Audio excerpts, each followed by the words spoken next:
Assalamualaikum warahmatullahi wabarakatuh. Perkenalkan, nama saya Cut Samara Mikial. Dari unit 2, saya akan mempresentasikan ringkasan mata kuliah ilmu politik dari pertemuan pertama sampai dengan pertemuan keempat, dengan judul Sejarah dan Perkembangan Ilmu Politik.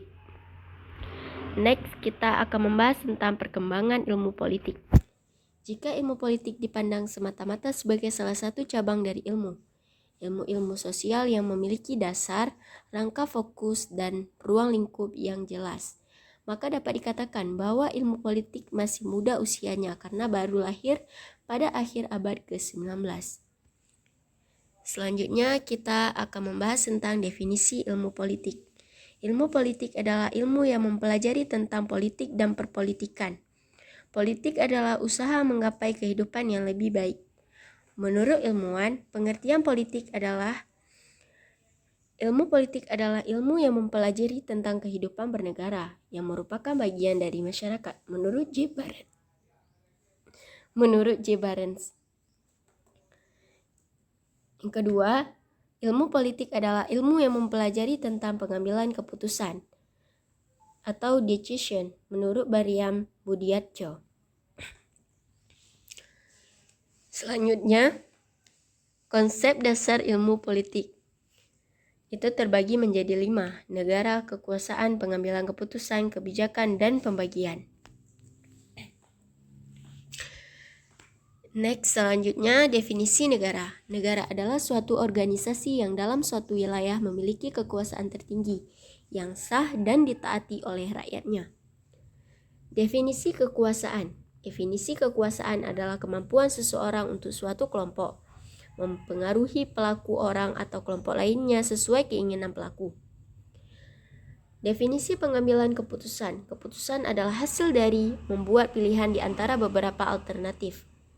Definisi pembagian ialah pembagian dan perjatahan nilai-nilai values dalam masyarakat.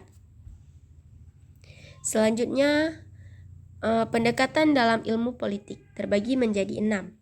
Pendekatan legal institusional, pendekatan perilaku, pendekatan neo-Marxian, teori ketergantungan, pendekatan pilihan rasional, pendekatan institusional.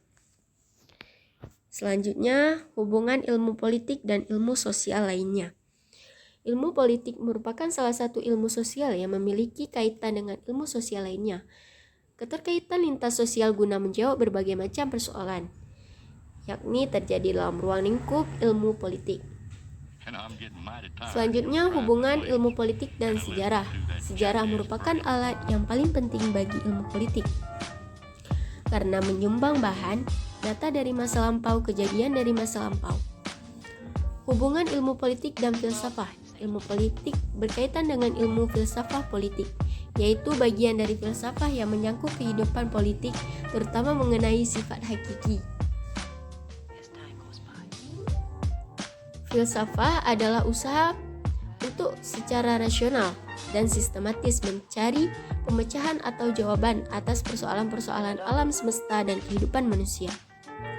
Hubungan ilmu politik dengan sosiologi. Ilmu antara sosiologi, meski berbeda keduanya, memiliki hubungan sangat erat. Meski berbeda dimensi keduanya, namun hubungan keduanya erat karena politik membutuhkan ilmu sosiologi untuk membantu memahami mengenai manusia dan masyarakat. Hubungan ilmu politik dengan antropologi.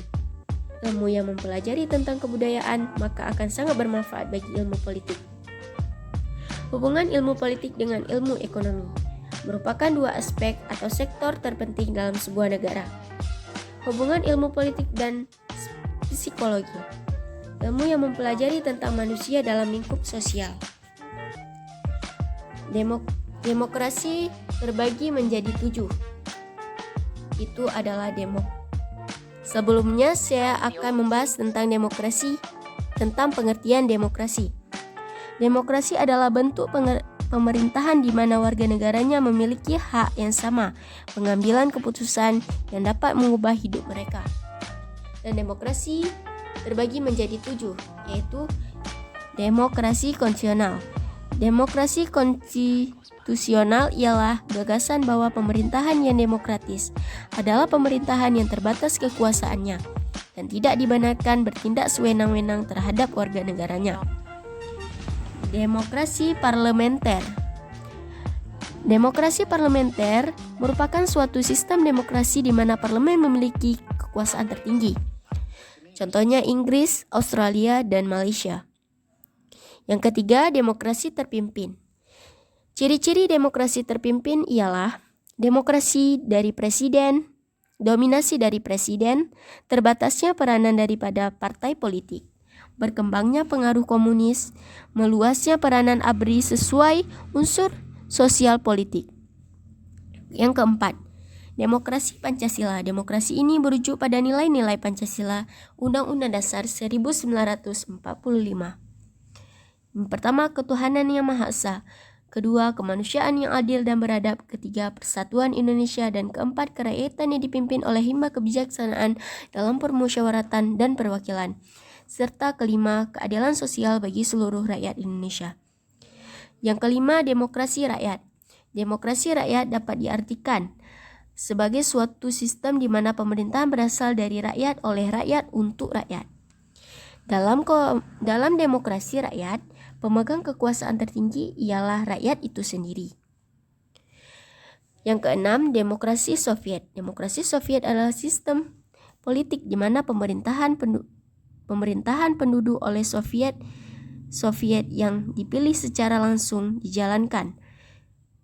Yang ketujuh, demokrasi nasional. Demokrasi nasional adalah suatu paham yang menciptakan dan mempertahankan kedaulatan sebuah negara dengan mewujudkan satu konsep identitas bersama untuk sekelompok manusia yang mempunyai tujuan atau cita-cita yang dalam mewujudkan kepentingan nasional dan nasionalisme. Juga rasa ingin mempertahankan negaranya, baik dari internal maupun eksternal. Sekian dari presentasi saya. Assalamualaikum warahmatullahi wabarakatuh.